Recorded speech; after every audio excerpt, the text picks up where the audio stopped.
제가 세월호 사건을 한번 또 얘기를 해야 되겠는데, 네.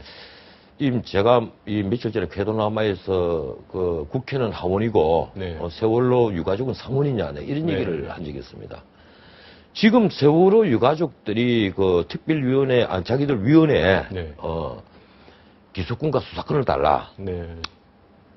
이 얘기는 분명히 지나친 거예요. 네. 지금 예컨대 진실을 밝히겠다. 네. 이 진실을 밝혀야죠. 네. 그리고 검찰이 지금 수사를 하고 있습니다. 네. 목포에서도 인천에서도 지금 수사를 하고 있거든요. 그래서 이 사고가 어떻게 일어났느냐 하는 것도 수사가 거의 다 됐어요. 그런데 지금 사고에 관련된 수사, 이건 아마 더 할 게 없을 겁니다. 선박직 직원 다 구속시켰고 청해진 관련자들 다 구속시켰단 말이에요. 문제는 이제 이 이상의 구조에 왜 한 명도 구조를 못 했느냐. 네. 그 아마 해경까지도 지금 수사를 다 하고 있습니다. 네. 근데 그 이상의 그 어떤 수사를 해야 될 부분은 사실은 정치적 책임이에요. 이 정치적 책임을 그 위원회에서 수사권을 가지고 기소권을 가지고 수사를 하겠다는 것은 네. 이건 어떤 의미에서는 그 인민재판식으로 이해될 수가 있습니다. 쉽게 말하면 헌법의 기본 원칙을 무너뜨리는 거예요. 권력 분립의 원칙도 무너뜨리고 네. 사력 구제를 금지하는 원칙도 무너뜨리는 겁니다. 이 두 가지 원칙을 무너뜨리겠다는 거예요. 나는 그래서 만약에 우리가 이 사고가 왜 일어났냐에 대해서 네. 어떤 그 부실 수사가 있다면 그걸 하는 데는 뭐 어느 누가 특검을 해도 괜찮겠죠. 네. 하지만 근데 그 위에 정치적 책임을 과연 수사의 대상으로 삼아서 네. 지금 위원회에다가 수사권과 기소권을 줘야만 되겠느냐. 그건 아니란 거예요. 그런데 그런 게 아니다 이렇게 얘기를 하면서도 이번에도 박영선 민주당 그 대표가, 원내대표가 네. 안산까지 가서 유가족들에게 협상을 해서 깨진 걸 다시 재협상을 했지 않습니까? 네. 그 결과를 이제 설명을 해드렸어요. 네. 해드리니까 유가족들이 무엇이라고 표현을 했는가 하면 적과의 동침이라고 표현을 네, 그런 했습니다. 표현을 했습니다. 쉽게 말하면 야당까지는 자기들하고 한편일지 모르겠지만 네. 여당이나 나아가서 정부 그리고 검찰 조직 혹은 대통령까지 적이란 말이에요. 네. 나는 이게 적과의 동침이라는 표현을 하시는 걸 들으면서 제가 곰곰이 생각했습니다. 과연 적으로 생각하는 사람, 그래서 박영선 대표는 네. 유가족 에서 뭡니까 단식하다가 오늘 병원에 실린 병원에 구속됐습니다. 김영호 씨죠. 이분이 대통령을 한번 만나고 싶어 하니까 대통령이 한번 만나줘라. 이 목숨을 살리는 골든타임을 놓치지 않았으면 좋겠다. 이런 식으로 또 대변인까지 말씀을 하셨던데 네.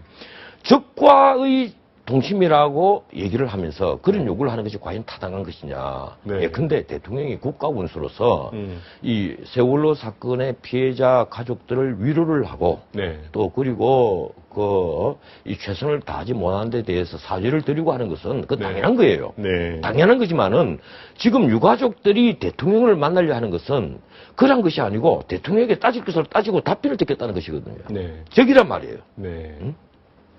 우리가 왜 이렇게 지금 이 세월호 사건을 두고 진영 논리에 빠져서 정치적 논리로 이렇게 이진투구 같은 싸움을 벌여야 되는지 난 그게 난 이해를 못 하겠습니다.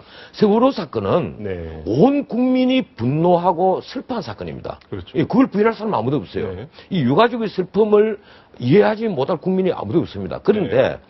이걸 정치적 논리로 자꾸 끌고 들어가서 정치적으로 악용을 하려 한다. 그런 일부 세력이 있다면 난 그건 상당히 문제 아니냐. 네, 아마 오늘인가 요즘인가 최근에 한 여론조사 결과를 보면 지금 두 번째 합의안, 2차 합의안에 대한 세월호 특별법 합의안의 내용에 대해서 그렇게 가야 된다는 의견하고 이제 아까 말한 유가족들의 의견, 그 여론조사 좀 지지율의 격차가 벌어진 걸로 나와요. 이제 국회 합의를 이제 따라야 된다는 의견이 좀 훨씬 좀 높게 나오는 모양입니다. 저는 이 방송에서 오래전부터 네. 이 특검 제로 갈 수밖에 없다면 네. 그 특검을 이제 임명하는 데 있어서 네. 유가족의 의견을 충분히 받아줘라. 최대한 반영하자. 유가족이 최소한 반대하지 않는 네. 유가족도 공감하는 특검이 있어야만 네. 이것이 나중에 후유증이 없다. 네. 이 얘기를 수차 강조를 하고 네. 쉽게 말해 비토권을 줘라. 예. 그런데 거부권. 지금 재입상한 결과는 바로 그겁니다. 네. 유가족이 반대하는 특검을 뽑겠다는 거예요. 네.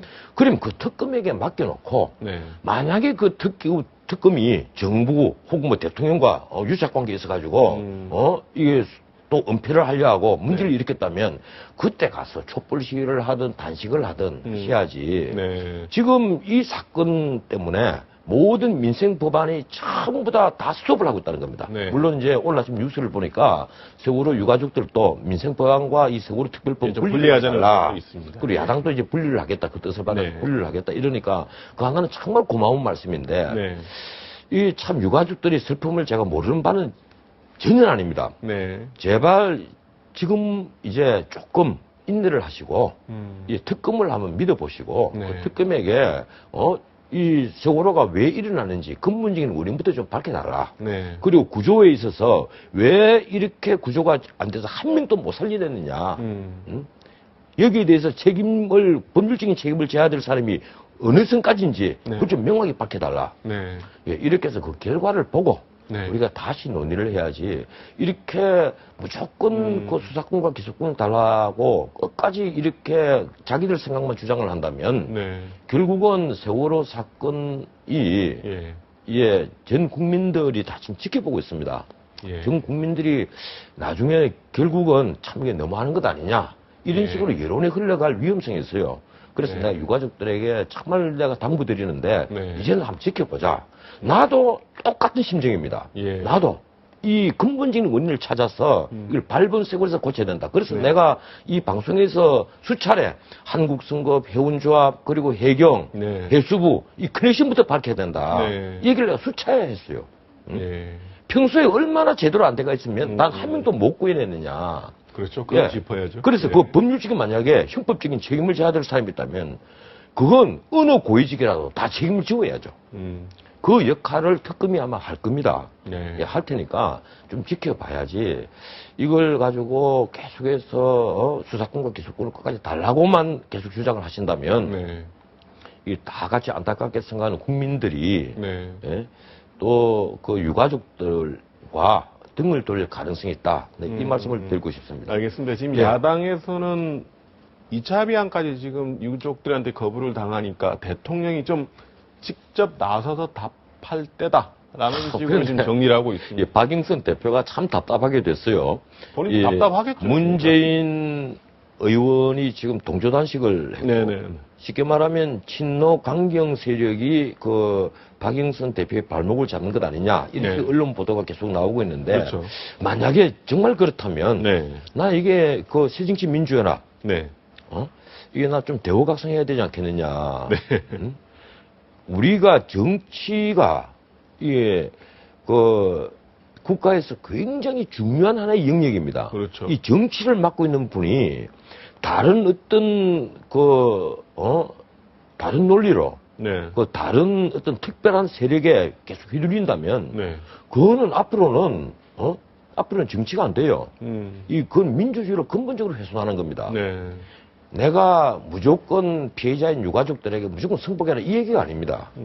나는 처음부터 특검 제도로 만약에 간다면 네. 유가족들이 승복할 수 있는 그런 특검을 뽑자고 내 수차례 얘기를 했어요. 네. 정부가 일방적으로 대통령이 일방적으로 임명을 해서는 안 된다. 네. 얘기를 내가 했는데 지금 내가 살펴보면 이 과유불급이다 이런 생각이 자꾸 듭니다.